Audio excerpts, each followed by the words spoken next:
about antimicrobial stewardship strategies. So regarding tracking, how to track the AMS interventions. Measurement is critical to identify opportunities for improvement and to assess the impact of interventions. Measurement of stewardship intervention may involve evaluation of both process and outcomes. For example, a program will need to evaluate if policies and guidelines are being followed as expected processes and if interventions have improved patient outcomes and antibiotic use, that is outcomes. The process measures KPIs include monitoring antimicrobial consumption in terms of defined daily doses or days of therapy or length of therapy. Then appropriateness of antibiotic usage such as adherence to hospital guidelines and then rate of acceptance of interventions. Then the KPIs related outcome measures include microbiological AMR rates, monitoring the rates of antimicrobial resistance, multi-drug resistant organisms such as MRSA, ESBL, VR and others. Then monitoring the rate of custom difficult infections. Then clinical outcome KPI indicators include length of stay and unaspirated readmission rate. The financial KPIs include the monitoring the antibiotic exposure. What are the days of therapy? Defined days of therapy denotes.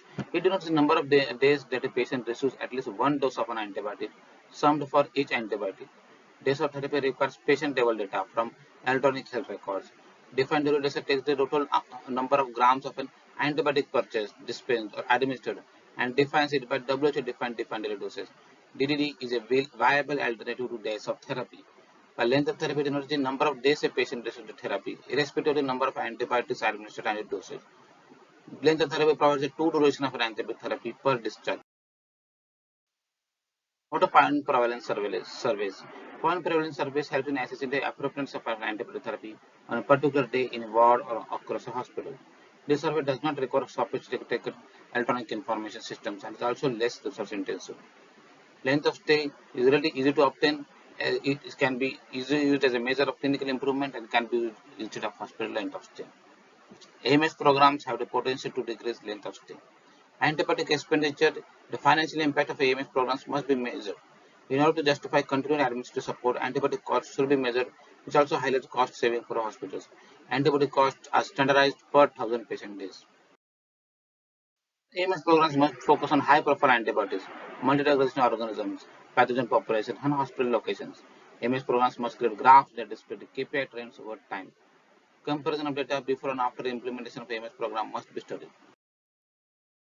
Regarding tracking, the process measures can focus on the specific interventions being implemented at the hospital.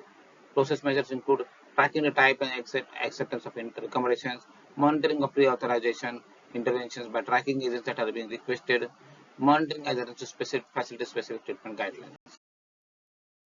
Tracking also includes monitoring the performance of antibiotic timeouts, performing the medication use evaluation, monitoring how often patients are converted from IV to oral, assessing how often patients are prescribed unnecessary therapy, and assessing how often patients are discharged on the correct antibiotics for the recommended dose. Regarding reporting, stewardship programs will provide regular updates to the prescribers, pharmacists, nurses, and leadership on process and outcome measures. This includes antibiotic resistance, key issues that arise during prospective audit and feedbacks, findings from medication use evaluations, or no summaries. Antibiotic resistance for information should be prepared in collaboration with the hospital's microbiology lab and inpatient control department. Summary information on antibiotic usage and resistance along with antibiotic stewardship program work should be shared regularly with the hospital leadership and the hospital board.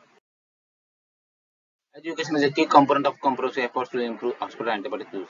There are many options for providing education on antibiotic use such as didactic presentations, messaging to posters, flyers and film center, electronic communication to staff groups. Education is the most effective when paired with interventions and measurement of outcomes. Case-based education and discussions on prospective audit with feedback and pre-authorization. This can be especially effective when the feedback is provided in person, for example, to handshake stewardship.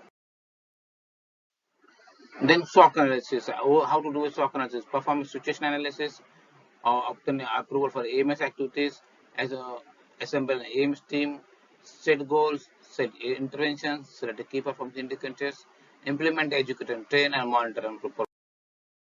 How to do situation analysis? That is SWOT analysis. Determine what policies, resources, and systems are in place. Assess the hospital situation in relation to areas of antibiotic usage that needs improvement and the most prevalent multi-drug resistant organisms. Obtain approval for AMS activities, obtain a formal statement of support, and secure the funding. Assemble the AMS team, work within the hospital budget and constraints to create the most effective multidisciplinary committee. Although there is no state structure, but the team will need a committed and influential leader with the authority to effect. Then set manageable goals based on findings from situation analysis. Goals can be focused on specific units, inpatient syndromes, use of specific classes of antibiotics, and resistant bacteria.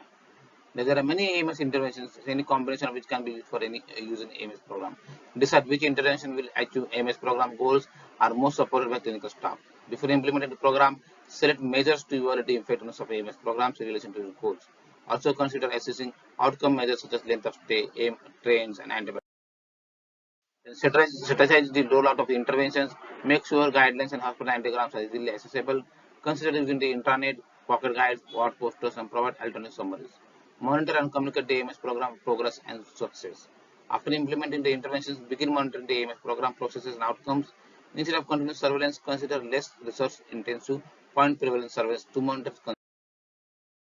Now, how to AMS team leaders are responsible for long-term management of program. This involves monitoring, assessing the performance, reporting the performance, modifying and adapting the AMS program, and continuing AMS education. Pre-specified process and outcome measures should be tackled to assess the performance of the AMS program. For sustainable AMS program, long-term trends are as important as initial. AMS team members must stay up to date with the latest AMS guidelines and treatment guidelines as recommended by professional societies. The AMS team will also agree to modify and/or add AMS strategies as appropriate. The team leaders will work with the microbiologists and pharmacists to add rapid diagnostic testing to conventional culture guided review whenever possible. Regular meetings should be scheduled with the AMS team and clinical staff in areas of the hospital most affected by AMS program to review AMS program interventions and KPI data and to make changes to the program as required. What are the common challenges that are faced in the stewardship program? It is a prescribers opposition, then personal shortages, financial concentrations, resistance from administrations, and others. That prescription opposition because they are concerned about the outcome, concerned about the coverage of antibiotics, confidence on the level of micro departments, results, comfort zone, and fear of litigation. The issues can be divided into verticals such as faculty related, patient related, and facility related. Faculty related is confidence building measures, competency development, closing the knowledge gap. The patient related includes realistic expectations, reasoning the judicious. Facility related includes leadership commitment and patient priority. The healthcare facility AMS program plan provides an overview of the facility AMS program with overall goals. Behavioral change in prescribing practices leading to more responsible use of antibiotics is imperative. AMS interventions should be implemented in a stepwise manner, including the prescribers to participate. Start small and keep it simple and you can have a bottom line approach using evidence-based interventions. There is no guarantee of success because success depends on implementing the interventions. Two ways of tailoring the AMS interventions to involve the clinical staff have a systematic approach. What are you trying to achieve? Set a goal. How will you know that the change is an improvement? Determine what measures you will use to measure the improvement, and what changes can you help to result in improvement. Repeat again. Have a SWOT analysis. Establish sustainable system. Prioritize the healthcare facility core elements. Identify the priorities. Identify the interventions. Implement, monitor, and evaluate the AMS interventions. Offer basic and continued education resources. Basic requirements of the program include educate the prescribers, develop and update a standardized medical record and medical charts, review whether patients who receive antibiotic treatment have written indications, review the treatment, review the dosage, review the prophylaxis. Local guidelines work to ensure the leadership and identify expertise, improve the supply and management of medicines, work to establish the basic microbiology lab facilities, work to establish regular surveillance. This is how the SWOT analysis looks like. I have analysis of the strength, weakness, and opportunities as well as challenges.